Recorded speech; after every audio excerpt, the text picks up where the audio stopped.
The collections module is where we can view the entirety of our photo collection, or we can narrow it down to just a specific subset of images. And in this video, we're going to look at how you achieve just that. Let's go.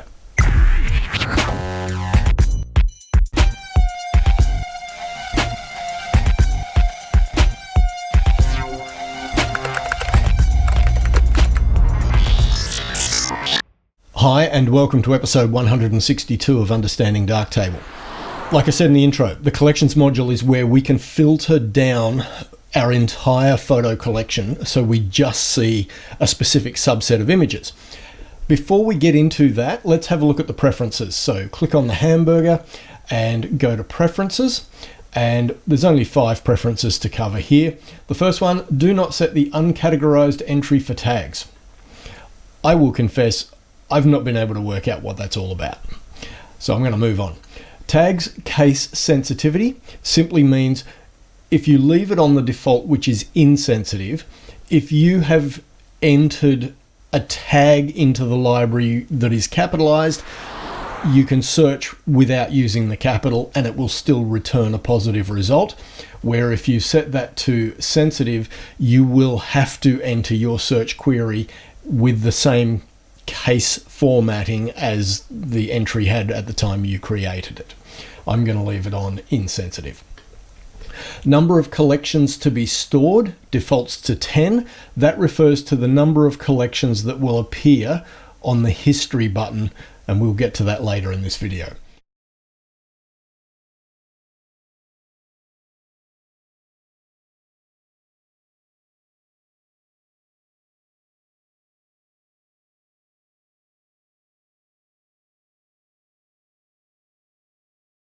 Number of folder levels to show in lists refers to film rolls having child film rolls. Not a feature I've used, I'm moving past it. Sort film rolls by, and you have the choice of import time or folder name. The default is import time. So what that means is that your list of film rolls here in the collections module defaults to when you imported them, not folder name. So the film rolls by default inherit the name of the folder in which those images live.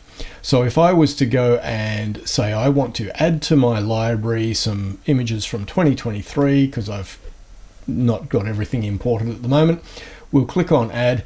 That has added those images, and if we now go to the collections module, we'll see 2023, 01, 21, 16 images at the top of our list. Here to the left of the reset button, we've got a toggle button for the sort order. So at the moment, I've got the most recently imported film roll at the top of the list, but I can toggle that, and now I've got the earliest import at the top of the list. Okay. So that's the preferences for the collections module. What does the rest of it do? Well, by default, Darktable uses what it calls film rolls. And as I said a moment ago, whenever you point to a folder of images to add to your library, or if you use the copy and import option because you've perhaps mounted a memory card to your computer, and you're copying the images from your memory card onto your hard drive, Darktable will create a film roll, and that film roll will inherit the name of the folder where the images live. Now, film rolls might be the default, but that is not the only way to look at your collection of images. You can search by folder, and by the way, if you go to a film roll, let's say we go 84 to 89. That is the film roll.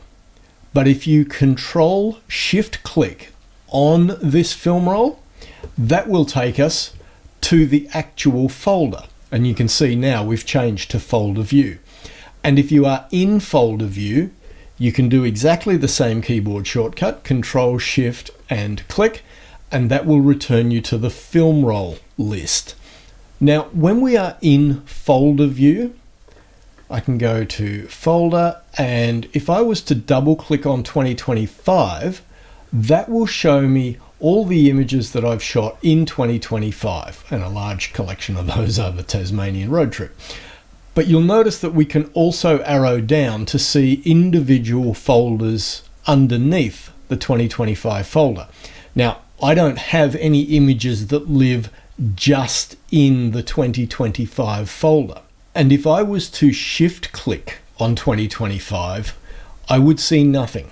And the reason for that is because shift click means just show me what's in this folder, but ignore images that are in subfolders. If I control click, that is saying to Darktable, don't worry about any images that live in the 2025 folder, but show me the images that live in any subfolders beneath 2025, hence why we're back to our default view of all the images from 2025. Now, although it's not recommended, it's just human nature that sometimes we will remove images or relocate images at the operating system level outside of Darktable.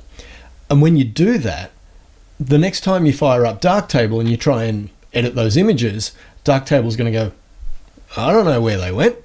And that's when you have to either remove them from your library or let Darktable know where they went. So what I've done is I have copied from my Test Shots 2024 folder, this folder from 1105 into the Test Shots folder. So it's one level up from where it actually lives, right? So just for this demonstration, we will import this particular folder of images. Now, if I close Darktable and I come to my operating system and I delete that folder, and I now fire Darktable back up and go to my collection, we will see that that collection is now struck out, meaning Darktable doesn't know where the images went.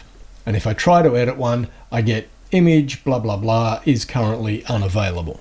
So I can right click and remove the folder, or I can update the path to those files. Although I haven't specifically mentioned it yet, clicking on the reset button will simply clear all filters so that you are now seeing all of your images once again. We started out looking at this list, but there is a whole bunch of other ways you can search for images in your list. You might want to search by tag, and we can use a wildcard here, which is the % symbol. And let's say I wanted fireworks. So this will return all images in my collection that have fireworks. And this is where the collections module really starts to show its power. This little drop down triangle at the right hand end allows us to narrow down the search, add more images, or exclude images. Let's say we wanted to narrow down the search. What that means is we are going to use an AND operator. So we are saying we want images that contain the tag fireworks and meet some other particular criteria. It could be another tag, or it could be any one of these other, criteria. So maybe I want to go with lens, and maybe I want to choose my Tamron 2875 2.8. So now I'm only seeing images that have fireworks as a tag and were shot on that Tamron 2875 lens.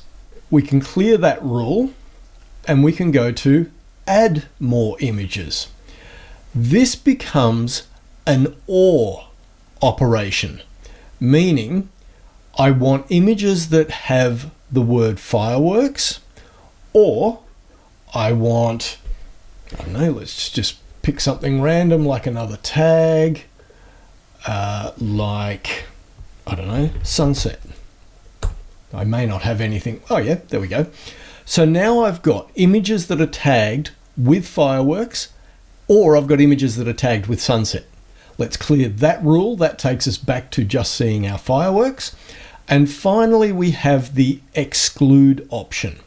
So what this is saying is, find me images that have the tag fireworks, but then exclude anything that matches the second criteria. So let's go tag, and we will go % New Year's Eve. There we go. Double click on that. So now what we are seeing is images of fireworks that do not contain the tag New Year's Eve. And I could simply change that operator to and if I wanted it to be both. So now I've got fireworks images that were shot on New Year's Eve. So it's a very powerful system, and you can add as many of these qualifiers as you like to really narrow down your, filtering of your entire photo collection. Once you have done all of that sort of thing and found the collection of images that you were looking for, you can then store those as a preset. So we go store new preset, and we've got the option to create a name. So I will go fireworks NYE for New Year's Eve. The second line, even though it doesn't say anything there, is your opportunity to put in a longer description, which will then appear, well, I'll show you in a sec. So fireworks taken on various New Year's Eves, maybe. Click OK. And so now here in our list, we've got fireworks NYE, and if we hover over it long enough, we get the description pop up in a tooltip. If you eventually decide, I don't really need that tooltip, you can then click on edit this preset. That will bring you back to that dialog. You could then just get rid of the description altogether, and then that collection will no longer present you with a tooltip. You can jump to any other collection that you've saved, and if you want to delete a preset, you can simply delete this preset, and that will give you the option to bail out or to actually go ahead and delete it. Now, there is a whole bunch of other stuff here in the central part of the UI of the light table view. Things like star ratings and color labels, and a lot of that ties in with the collections module, but we'll cover all of that in the next video. Questions, comments, sing out down below, and I'll catch you in the next one.